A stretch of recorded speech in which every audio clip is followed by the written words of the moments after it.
who lived in Sunset Park, and DOT in the previous administration had made designs and improvements to make Sunset Park, 4th Avenue safer. And those improvements worked. And we said, let's go a little bit further.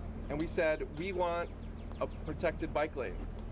That call came from the community, and that's when the good work started to happen. We sat down with the Department of Transportation and looked at the numbers. Literally, our staff went out inch by inch and measured the streets. The team, and I want to thank the commissioner and her team, sat down and honestly looked at those numbers with us. And they came back and they said, we can do this, and we're going to do it the right way by bringing a protected bike lane to Sunset Park. And so now we're talking about a protected bike lane that has been delayed because of MTA construction. But the team came back to us, both the community and the Department of Transportation, and we looked at the numbers again, and we looked at the information again. And we said, how can we bring the protected bike lane faster? And again, the Department of Transportation responded with good news, and that's why we're here today to talk about that good news. And really, thank you to the community, send a thank you to the community for staying on top of this with us to ensure that we bring safer streets to every neighborhood, including Sunset Park. Now, I am proud here to bring the commissioner on to talk a little bit about the protected, with parking, it's a parking protected bike lane to 4th Avenue. Commissioner Trottenberg here, you've been a true partner with us, and not only has your team looked at what we are doing here on 4th Avenue, but we're making connections that go east and west down to the working waterfront. This is a walk-to-work community, and so we have to think about this holistically.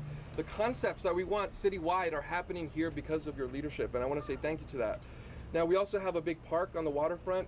Not only do we have jobs, but we have a park. And so all these bike lanes, including the Greenway, are all part of it. So I want to say thank you to Congressmember Nydia Velázquez, who's on her way now with Nancy Pelosi to Latin America, and she couldn't be here today. And I know her staff will be here later to read a statement on her behalf. But this is what happens when we come together as elected officials and agencies. We get some really good stuff done. And so with that, I'm going to hand it over to Commissioner Trottenberg to tell us a little bit more about the facts along the 4th Avenue and some other announcements that are happening today. But I couldn't say thank you enough. Thank you. Thank you so much, Council Member. And you are completely right. You and so many community members, Congresswoman Velázquez, Councilmember Lander, have shown so much leadership, and you have done a great job of pushing us to be deeper thinkers about this challenging corridor. And you're right, it was probably back sort of in the last administration, Bloomberg administration, 2012, 2013, started to envision improvements on this corridor. When the de Blasio administration arrived, we have those plans and working at that time didn't include the bike lane. And I talked to you and members of this community, and city bikes started to come deeper into Brooklyn. And of course, we decided, you're right, we need to make this bike lane protected. And in 2017, we really got that design work underway in earnest. Now, unfortunately, the next year, as you pointed out, we had some slowdowns in getting that work done because of the MTA work you can see here. But you can see we got the first part started last year, just the section from 60 to 64th. This year we are announcing we are going to, outside of this bit that the MTA is working on and putting in elevators, which are desperately needed, we're going to get the rest of 4th Avenue done all the way up to 1st Street. So thank you. You pushed us to make that commitment this summer. The team is committed to doing it. And that obviously, you can see this part is already, the 1st to 15th is already in. I've ridden it. It looks good.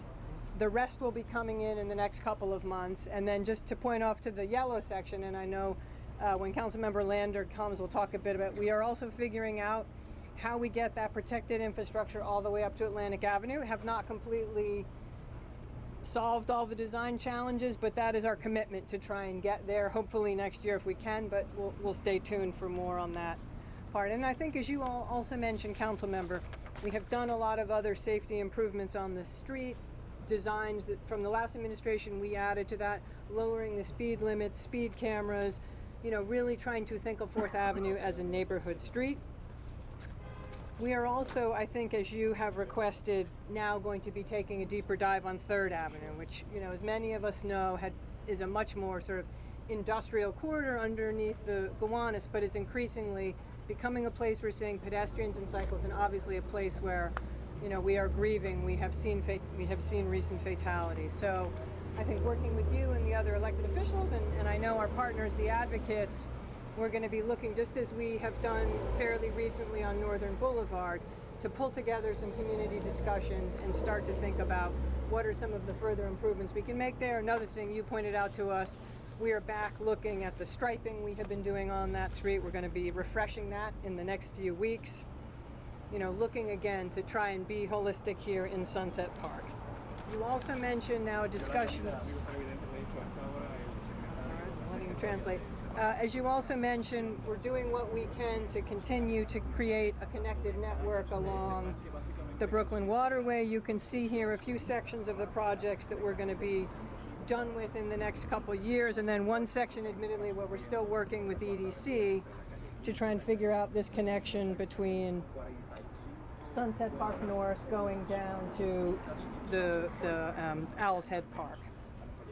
I want to just say, you know, part of why we are able to accelerate this work this summer, I'll make another pitch of it, and many of you were a part of it. Obviously, the mayor did announce a couple weeks ago, in light of, unfortunately, the tragic spike we've seen in cycling fatalities, Greenway.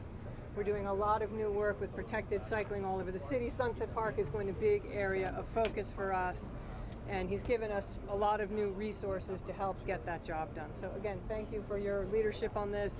We're excited to be able to accelerate our work here on 4th Avenue. We know how important it is, and we have 3rd Avenue in our sights as well. Thank you to the Commissioner for giving us the overview. And what I'm hearing today is that there is commitment and a timeline that has been expedited so that the 4th Avenue bike lane can actually come here, not next year, but fully by the end of this year. We're going to start to see painting and sections, most of the sections done by the end of September, and that last section is going to be where, because of the elevator construction, we're going to see a little bit of delay there, but there might be some interim stuff that we're going to be able to do to really signal to drivers as they drive through, and bicyclists and pedestrians to be careful as they go through there. So we're going to still be working towards that. The Commissioner also connected us to the Greenway and the work that we're doing out there to really bring those improvements along the waterfront. And this is something that Congressmember Velasquez has been championing for a long time in her role as representative in Congress. And so all of these things are connected by one very clear component, and that's community voice. And I just want to say, as we think about other big plans that the mayor has, one of the biggest things that is critical is to have community members that live in the neighborhood be part of the design and process. That's what makes any plan better. And so I just want to say thank you to the Commissioner for really listening to our voices. No matter what language we're speaking, we get to be at the table working with them. And I just couldn't say, I couldn't be more thankful for Sunset Park. Now, you also know that there's insane urgency. Thank you so much. That there's insane urgency right now. 3 people have died on 3rd Avenue, and that is 3 people too many. With 18 across the entire city, we're saying no to that. Basta. Enough with the deaths. This is part of that work, to protect our bicyclists and get them off of traffic as they connect and ride through the entire city. This is just part of that. Getting people off those streets and unprotected bike lanes is the way to do that. We're trying to save lives here. And I want to say thank you to Assemblymember Ortiz. Karen is here on his behalf for the work that he and his colleagues in the state are doing around decreasing speed limits and other safety improvements. And so we couldn't be more thankful for the state, including our State Senator Valmanet Montgomery and our State Senator Zelnor Myrie. They're our partners, our true partners in making this a holistic city and state response. Now, because of this urgency, I want to make sure that we hear from the advocates who have been pushing us every single day. And I want to bring up Danny. Danny Harris is the Executive Director for Transportation Alternatives to say a few words. Come on up. Thank you. Thank you very much. Thank you very much to both of you. This really is an incredible win for the neighborhood, and thank you so much, Commissioner, for expediting this process. Transportation Alternatives is proud that we have members here who've been working tirelessly, as you mentioned, Councilmember, to help elevate the ideas and the opportunities here, both in terms of making cities safer, but also helping to give more options to residents in this neighborhood who don't have to be beholden to their car and their car payments, and their children who are unable to walk safely in the neighborhood and have to deal with issues like asthma, and other problems that we're seeing all across the city. So as an organization, we remain committed to helping to empower community voices and working in partnership with the commissioner, with the mayor, with the council on helping again to bring more options, to bring the dignity of movement to more New Yorkers and help elevate New Yorkers out of their cars and give streets back to people. So today's a wonderful day for Brooklyn, and we're excited for more opportunities to connect this network. And thank you again for your leadership on making this happen. Thank you. Thank you, Dan. Thank you. And welcome. You Yes, didn't mention that's he's right. brand new head of TA. I think it's Is been this like your a first week, press right? conference? Yeah, a week. Yeah, my first. Thank This is your first. It's a good first. This is we're setting the bar, and from here on out, we should be working on these kind of announcements. As Danny said, we're trying to get people out of their cars, and as someone who's a cyclist, I don't own a car. I don't even have a driver's license. I get on my bike every day to get around or use public transportation. But so this is impacting not just workers. This is impacting families. And I want to invite Jane, Martin Levod, members of Families for Safe Streets, to come up here and say a few words and allow us to recommit to that ultimate journey in our city, that every time we get out of our houses and head to work or head to go and have fun in the city, that we can do that safely. Is Jane here? She's running late. Okay, we're gonna hear from Jane a little bit later. I want to bring up Brian Hedden, from the co-founder of the Bike South Brooklyn, to come up and say a few words. Is he here yet? Oh, come on up. Awesome. Sorry. That's good. Yeah. Take your time. No, I just, for one thing, I just want to express my gratitude for the support to Council Member Menchaca, to Community Board 7 for backing the project in the first place, and for Commissioner Trottenberg for help moving this along. I just want to talk a little bit as well about the importance of this project for the neighborhoods that it serves. Obviously Sunset Park and Park Slope, also helping out neighborhoods like Bay Ridge a little bit as well. It's not something that I think that people necessarily think about, but it's providing an important connection for people who bike around these neighborhoods to get to through connections, particularly commuters that are coming down the 3rd and 4th and 5th Avenue corridors right now, which are currently a little bit dicey for anyone who's trying to bike along those during the morning or the evening rush hours. And it's also something that can enable this release of pent-up demand for the discretionary trips between those neighborhoods. So, someone in Bay Ridge who wants to go up to a restaurant or shop in Sunset Park, someone in Sunset Park who wants to come down to one of the waterfronts in Bay Ridge, certainly in Park Slope as well. And it's just something that has been a little bit lacking in southern Brooklyn overall, and it's an important first step to making sure that there aren't any more cyclists in neighborhoods in southern Brooklyn that are left behind, and it's really encouraging to see this project going through this fall. Right on. Thank you. Thank you so much. I want to invite Angela from Get Women Cycling. She's from Sunset Park, and I've done many rides with her. I've done some rides with her, and part of the work that I think she really represents is we think about families out there can bicycle and really cycle through the city together. Angela lives that every single day. She does her work in the community. And if you have seen helmets, you'll see a helmet with her beautiful saying, "Show me the helmet hair." And I have it on my helmet too. So come on up. Come on up. Hi everyone, thank you. Thank you, Carlos. Thank you, Commissioner.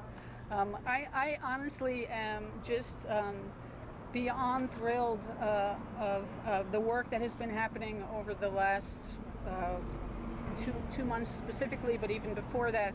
As an advocate cyclist, a woman in the city, I'm constantly looking at where the danger is, where the improvements can be, where the gaps are in the solutions, and we are talking constantly with everyday people, with single moms, with immigrant families, with the new folks that are coming down to Industry City. Our neighborhood just a few years ago didn't have such a hub, and this is a big change for this neighborhood. And we're dealing with such a huge demographic. How do you satisfy all the needs, and how do you satisfy all the fears? Right? There's also many misperceptions because there's such an influx, such an increase in the number of people bicycling, which never was here before.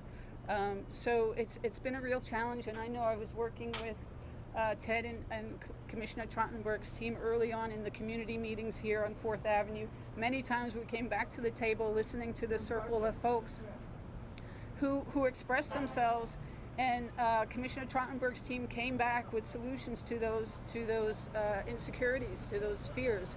And so a lot of that is not heard. And when I speak to my group, Get Women Cycling members and folks that we interact with, I always hear, why isn't the city doing more? And I want them to know, I want you all to know the city is doing a lot. And it's not just doing it in closed doors. We have been invited to many of the tables on all different levels, and we continue to be invited. So thank you. Thank you. Thank you, Carlos. And in terms of the 4th Avenue corridor, I am pleased beyond measure that I can go back now to our members and say, you know what, we're going to have a protected bike lane that spans 3 neighborhoods at least. I don't know how many public schools are along this protected bike lane. I can tell you, Mom, please, let's go and take the kids to school by bike. These are kids that are coming into age, and I know there's a lot of work on the commissioner's side with educating and how do we provide the resources to have youth travel who are between 13, 14, 15, 16, and they're finding themselves and need to get out of their homes and don't have to rely on cars, don't have to rely on waiting for buses necessarily. They are in control. Moms will feel so much more happy about this protected bike lane, and I'm sure as will everyone else. So there's so much more I could say, but I'll step back. Thank you. Thanks for your great work. Thank you. Thank you. Thank you so much. And your vision is our vision, and we couldn't do that. And she was right. We're going through multiple neighborhoods as we go from the south up to the north, and this is going to be the longest stretch spine of I think in the city, maybe. I'm looking at my in Brooklyn. I'm looking at my bike. I think in like Brooklyn. one of the longest, and for sure in Brooklyn. There's no doubt. But that can't happen without leadership Among being the consistent. longest. Among the longest. I want to go for longest. But that can't happen unless you have council members that are working with community boards and local tables that are set up so that we can hear from your voices. And one of the strongest partners is to our north here in Park Slope, in Gowanus, and that's from Councilmember Brad Lander, who has been an incredible advocate, ally, biker as well, and brother in this mission. Come on up. Thank you. Thank you.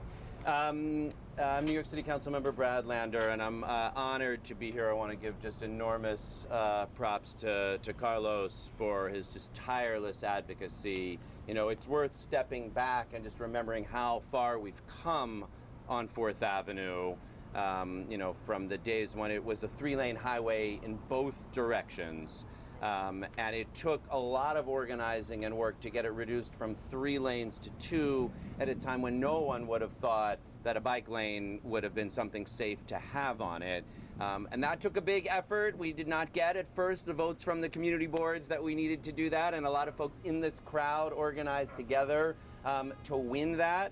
But then some of us thought, great, you know, we kind of have taken care of it. We're down from 3 lanes to 2. And it was really Carlos's leadership early in his first term that said, all right, it is great that we have reduced the traffic and increased the safety. Now there is room to put a bike lane on this stretch. We should step back and reconsider the plans that we had developed, and his pushing that got that was really together with so many allies here. So I just want to give enormous credit to your leadership. I want to say a great thank you to Commissioner Trottenberg and DOT to responding to the community and making this change today. And then so many people here have just been tireless advocates for street safety everywhere in the city, but especially here along 4th Avenue in Sunset Park, in Bay Ridge, in Gowanus, in Park Slope. So to all of the organizations, to TA and Families for Safe Streets, and 4th on 4th Avenue, and just so many organizations, thank you. I want to honor the sorrow and the joy and build from both of those things to just continue our resolute commitment to keep moving forward and getting the job done. So I do think it is worth, and I'm here a little late, so it may have been said already, but I can't but stand here without saying what I said the other day at M's memorial. We'll never know if we had gotten this bill sooner, whether she might have been riding on it instead of on 3rd Avenue. We'll never know, but maybe. So if our urgency had gotten together, had gotten it done sooner, maybe. Every project we do is probably saving lives we don't know that they're saving. You know, we implement these things, future lives are saved, and it's just impossible to be here today wondering about that. And like, we got to hold on to that. Like, we have collective responsibility for the lives we keep losing. And it is from that space of like sorrow and collective responsibility that we have an obligation to keep pushing everyone here, all of us, of course the city first and foremost as the agency who runs the streets, but every single one of us pushed forward harder by the sense that it's our responsibility to move with enough urgency to save lives.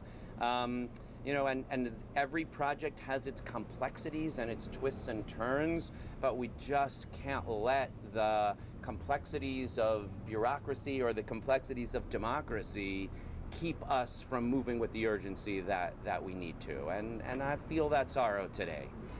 That said, I feel a lot of joy too. This is a great announcement, and some of you were on the inaugural bike ride that we were able to do with a group of kids along the stretch from 1st to 15th when it opened earlier this year. And if not, there's a great Streets Films video about it, so check it out.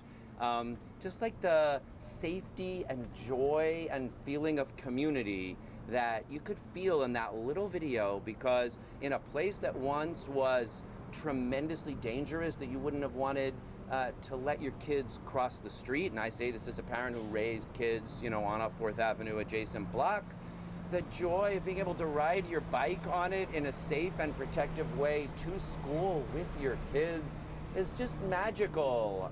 And you could feel it that day. And you can see it when you watch the video, and you know, at the end of it, you know, what I said was like, you know, sure, it's true that Park Slope is a neighborhood full of kids who love to ride their bikes, but the not so hidden secret is every single neighborhood is full of kids who love to ride bikes, and building a city for them is a pretty special thing we get to do. And a pretty joyful one. So I feel a lot of joy here today as well, and I'm grateful to be able to be part of it. And just from both the sorrow and the joy, I want to make my commitment clear, because you'll see some yellow at the left side of this map, and it cannot stay yellow for very long, because I don't want to be standing at a vigil with you guys because somebody gets killed because we did not move fast enough to get a safe, protected bike lane the rest of the stretch. And we're going to have some work to do here, because the plans as they are so far don't have a clear, firm, protected bike lane for that whole stretch. And what we need, and I know we're going to work together, is to get it, and to get it as soon as we possibly can. So you have my commitment that, and I know we will keep doing this in partnership and with all of you, because it's going to take pushing. You guys know how this works. You know, on that stretch up there, like, something is going to have to give for us to get the level of protected lane and bicycle safety that we need. We won't work to have the amount of parking and 3 lanes in both directions and a protected bike lane. So our work together to insist on safety, to get it built out as a protected bike lane, and to do it as soon as we can. You have my commitment. I'll be continuing to push DOT and the city, but all of you are going to need to continue to show up together, and I just hope we can do it from the, from not wanting to feel that sorrow again, from the joy of making it work, and from the leadership we have here and the partnership we have together. Thank you. Thank you, Brad. Thank you. I want to call up Jane. And Families for Safe Streets have been, if you want to come over here really quick. Thank you, Jane. I think Jane represents families who have been impacted, and it's just so important for us to remember those voices we have lost, and the families who are continuing to fight on their behalf. Thank you. I'm happy to be here today on a day of celebration of a positive event,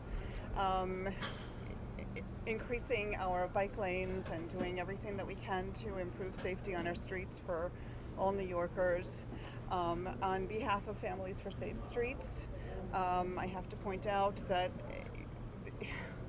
we're reacting to increasing numbers of deaths, and we've lost 18 cyclists this year so far, following only 10 last year, all of last year.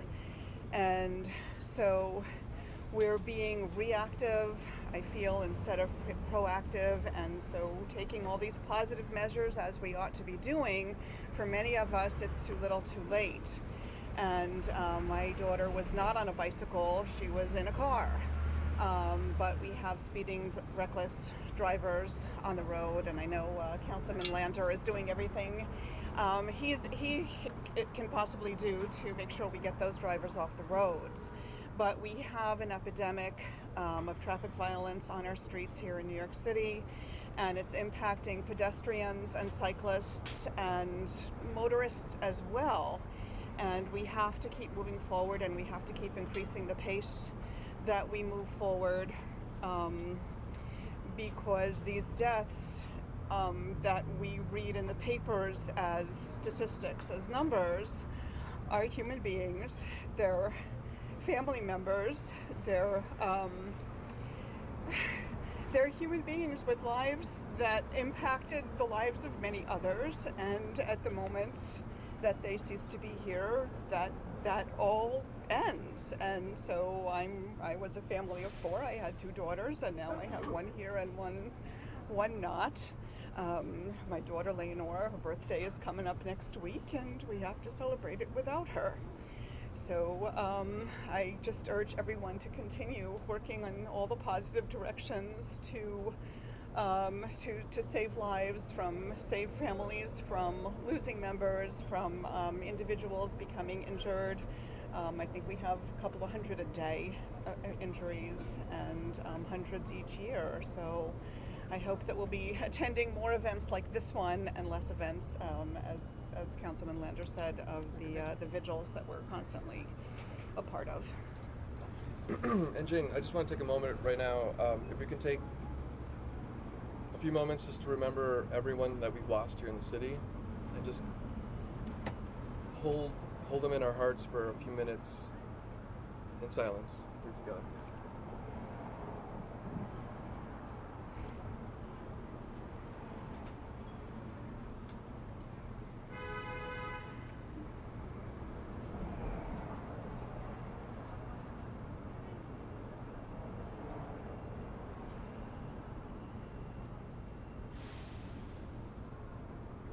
Thank you. Thank you for that. Carlos, can I correct the record on one thing? Yes. I said community boards had rejected that 4th Avenue project originally many years ago, and there was only Community Board 6. I don't want to disparage Community Board 7, so I just wanted to. I was going to correct that later. Thank you, Jeremy. Thank you. I'm going to invite Dan Wiley from Congress Member Nydia Velasquez's office, who wanted to be here. Big champion for us today. Couldn't be here with us today. Thank you, Carlos. I'm Dan Wiley on behalf of Congresswoman Velasquez, who's traveling today. She wanted to express her heartfelt condolences to all the 18 cyclists who lost their lives, and to recognize the importance of the announcement that Commissioner Polly Trottenberg is making today with us, to announce an expedited schedule for completing a protected bike lane on 4th Avenue. I rode the 5 3/4 of a mile here from our Williamsburg office, and our intern actually beat me only by a couple of minutes on the 2 subway trains she took. But I did experience what it was like when you cross First Street and you have the protected bike lane with a row of cars between you and the moving traffic. And then when it transitioned, when you get to the Prospect Expressway, where you don't have that. So we're looking forward to seeing this improvement. We understand that there's a lot of things to juggle here. Obviously, behind us is the improvement to the subway tunnel, and that's held things up. Of course, we have a working waterfront, and looking forward to working with Polly and the council members and the Sunset Park Task Force on how we balance the working waterfront with people also accessing Brooklyn Army Terminal. And I also brought in that vein a document from 2012, which is the Greenway implementation plan, which the Congressman was happy to secure funding through highway money. You can actually get TLU highway money to pay for other than motor vehicles. in this case for pedestrians I was and there. bikes. Yeah, I was gonna say. And of course, Polly Trottenberg has been a champion for that. We want to encourage that there should be a role for every level of government to invest in our infrastructure, as well as education and better practices by everyone sharing our roads. So thank you, Polly, thank you, Carlos, and Councilman Brad Lander for all your work with us. Thanks you. to the Congresswoman. She's Yeah, been thank amazing. you. Thank you, and I send our best to the Congress member. I also want to note that we've been joined by Jeremy Laufer from Community Board 7, and he was right to tap Brad and remind him that CB7 has been a supporter, not just a supporter, but part of the conversations about how we think about safer streets. And David Estrada is here from the Business Improvement District on 5th Avenue as well. And so I'm going to end with some Spanish, and I want to say that ahora estamos aquí celebrando algo que logramos como una comunidad unida y que la ciudad de Nueva York va a terminar la construcción del carril protegido y separado solo para bicicletas para el fin del año. Esto lo logramos porque nos juntamos aquí, no importa la lengua que hablas, estamos aquí unidos como una comunidad inmigrante, pero que quiere algo y que merecemos cada día un carril protegido. Allá hace años que la comunidad de Sunset Park y ciclistas han pedido por un carril, y este carril es protegido porque ya sabemos que puede salvar vidas, y por eso estamos aquí, porque es algo que logramos y logramos unidos. And so with that, I want to just say thank you all for coming. If you have any questions, this is an important kind of set of facts that we want to make sure that you get right, so you can tell the world about our work today. So we'll take any questions to the Commissioner on the bike lane improvements. We'll start 1 and then 2. Okay, I'd be remiss, obviously, Commissioner, if I didn't ask a question. You're with Brad Lander and Carlos Menchaca, obviously strong supporters, actually urging you to do more along this corridor. Obviously, the Greenway includes projects that are in neighborhoods where the council members are named Kozlowitz, Deutsch, Diaz Sr., Yeager, Traeger, Jonaj. I could go on, obviously. We know them. These are council people who do Jonai. not support, actually have organized neighborhoods against life-saving street safety improvements that these two are pushing you to do more of. So what do you do in those neighborhoods to pick the high-hanging fruit? It is the high-hanging fruit. And thanks, Gersh. It's a great question, and one I think, when we put this plan out, people said, oh, you aren't doing enough. But to make this plan happen, which is 30 protected lane miles a year and building out a whole network, you are right. We're going to go into a lot of neighborhoods where there is not only intense opposition, in some cases we are even being sued over the projects we are doing. I like what Councilmember Lander said when he said there's a bit of collective responsibility. No question, we in DOT, our role is to design the best projects, to work the best we can with the local communities. We do like to spend time with the community boards, with the bid associations, with the elected officials. But I think there is also a time, and you've seen it in some of our projects, where if the safety is urgent, we're going to go ahead. But that is also where I think we do look to the leadership of even champions who maybe it's not their district. The council, from the speaker on down, has sent us a strong message. They want to break the car culture in New York. They want to see much more aggressive Vision Zero projects and bike lane projects. We're hoping they will also be a big part of that dialogue. And of course, now we have a new head of transportation alternatives. Welcome to him. The advocates play an incredibly important role. It is collective responsibility for us. The thing that sometimes breaks our hearts is some of the neighborhoods. In a neighborhood like this, we have strong political support, but there are some other neighborhoods. This summer, Borough Park, I'll mention one where we've seen some of these tragic fatalities this summer, and I think I can safely say there's not great enthusiasm for the work we want to do there. Those are places where I really hope collectively we can come together, because we know, again, to do what we've pledged to do in this plan, connect the whole city with a protected network, we're going to have to be everywhere, in every neighborhood, every community board, all 5 boroughs. And what I'm going to add to that is, we just passed the LPI law that allows for bicycles to use the pedestrian signal. Thank you. And that was a really odd moment on the floor where members were changing their votes after they said yes. And so I've been talking to some of those members, and I think that's needed. Brad and I need to go out and talk to members and really try to understand what is at the heart of the resistance at the end of the day. And I think my preliminary conversations have been about fear, misunderstanding, and a different orientation. All of that can change. All of that can change with conversations and understanding. But ultimately, it's not just because of Brad and I that are at the City Council. This is coming from a groundswell of support from community members that understand it, from the community boards. So it's not, the secret sauce is not just council members. This is about communities coming together, uniting, and no matter what different parts of the community, especially our immigrant community, we're united here.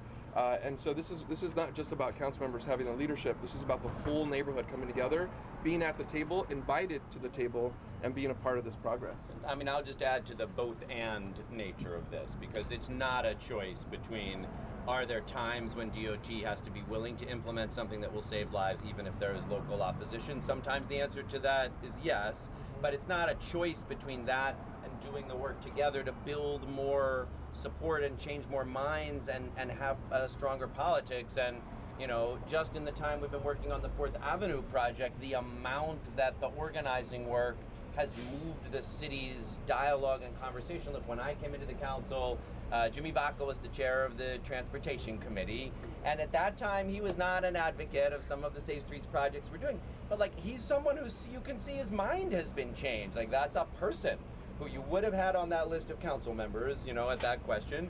He's not in the council today, but like, he's come to think differently about these issues because of the organizing work. And I'll even confess for myself, when they came and told me about 4th Avenue, that left turns were going to be eliminated, like, my first thought was like, I won't be able to go home.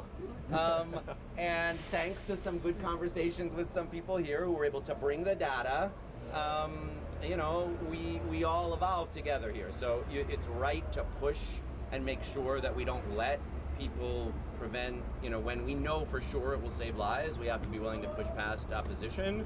And I'm so glad that the 14th Street project is moving forward, and, you know, want to see the Upper West Side project move forward. But it's not just that we have to do all that work together, it's like you can see the signs of progress that come from our shared organizing. Yes. Hi, thanks for your time. 2 questions. First, will this protected bike lane be constructed using temporary materials, or will it be a permanent installation?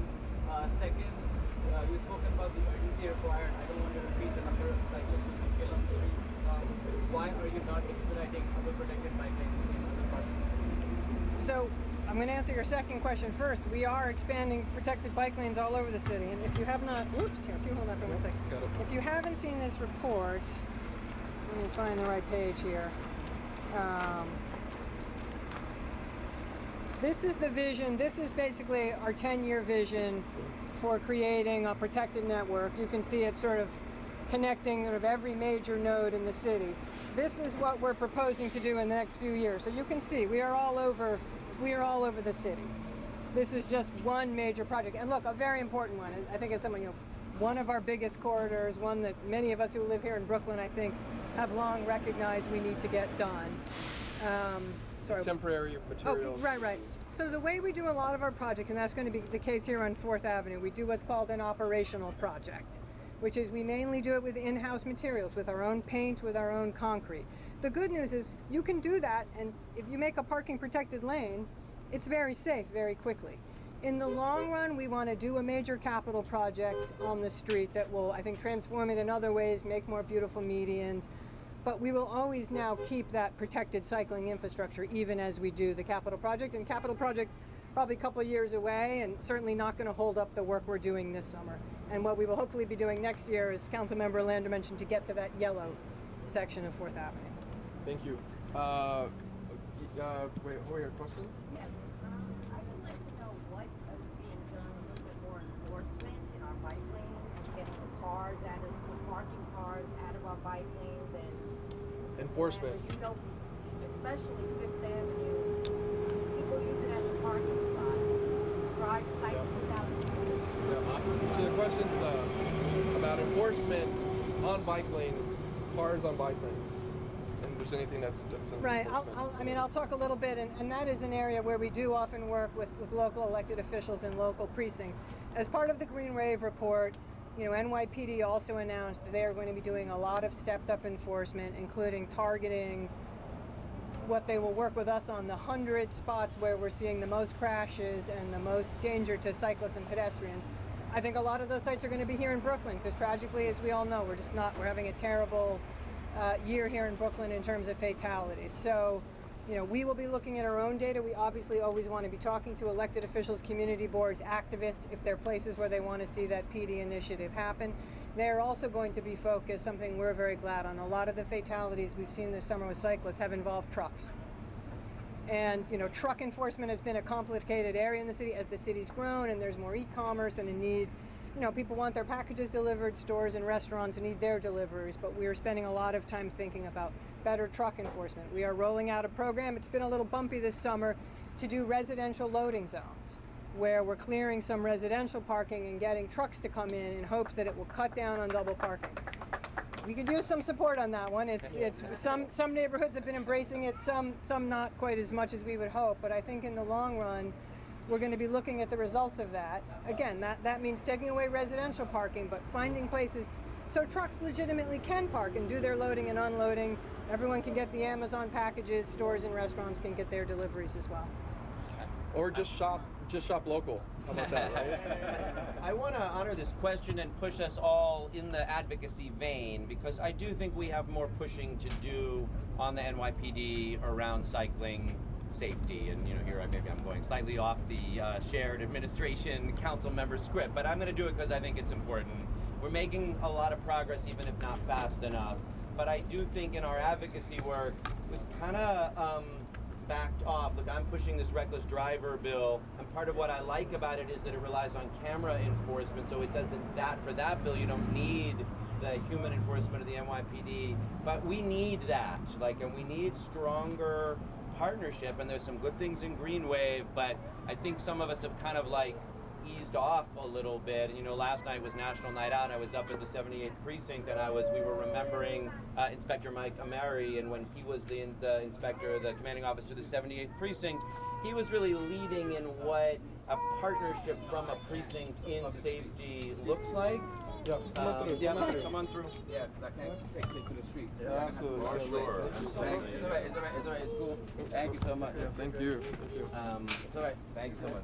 All right. So cool. there's some good commitments in Greenway, but we have work to do together, because models of community engaged and neighborhood policing that pay attention to issues of street safety, whether it's blocking bike lanes or failure to yield or speeding at particular corners, are critical in the long run, and we got to keep pushing for it together. Well, let me just add one more thing, because you did mention cameras, and I do just want to remind the group something we want to thank our Albany colleagues for. In this past session, they have essentially given the city to take our speed camera program, which allowed us to have cameras at 140 school zones only for school hours, to now go to 750 school zones, make it easier for us to put those cameras in the diameter around the schools and double the hours that those cameras can be on. And so we are going to see that program basically grow in the next couple of years, and the mayor has tasked us to move quickly tenfold. And as much as PD I think is doing a better job, I think they are the first to agree they can't be everywhere all the time. We are going to be, by the time we're done, we think one of the largest cities in the world in terms of automated enforcement. And then at the cutting edge of using that data to identify the most reckless drivers and have a real program for requiring them to change their behavior or get them off the streets as well. Can we stay on the residential parking loading zones for a second, because it is germane? Councilman Lander was talking about the activism needed, the more forceful activism with the NYPD on enforcement. But on residential parking, you are getting pushback from car owners who believe that the curbside space belongs to them in many cases for free. Now, isn't it time for maybe the DOT to push back on that notion, as Community Board 7 is on the Upper West Side, saying, you know what, the curbside space is public space. It doesn't belong to private car owners to put their cars there, mostly stored, as your own studies show, for 90% of the time. Can you do more actively to aggressively change the conversation about the notion of on-street car storage? I mean, listen, I think we can always do more, and I think, the point of this pilot is, one of the many things we're doing, as we've done with City Bike and car share and putting up more bike parking. We're trying to do more bus lanes and more bike lanes. I mean, all of those efforts sort of chip away at the they're sort of targeted at like we can use the street space much more efficiently for much more shared usage. I would generally say I think the opposition we get, maybe the council members will have their own views, it's actually less from individual car owners. It often tends to be, frankly, from businesses, from religious institutions, from places that do to some degree I think feel like they rely on parking to help get customers, to get goods shipped, in the case of churches and synagogues, to get parishioners in. So, to be fair, I don't want to just demonize that it's individuals. We have a big, complicated city, a lot of big institutions, a lot of businesses. But I think certainly with this loading zone pilot, and again, I think we could, I won't lie, I think we could use some political support. We are exactly trying to send that message. And I'm going to end the press conference by saying this, and we can do interviews individually, but one of the fastest ways that we can get to that vision that I think we all want, safer streets, is to really hit that point on. That this idea of free parking in a city as large as ours should still be a way of life. Some of the largest cities right now don't even have that. And I think that's where the political will and the courage from our elected officials who want to keep doing this work should champion if they're truly for safer streets. Thank you all for being here today, and we're going to keep working together. Thank you. Yeah, thank you. Thank you. And then let's make way for folks who are using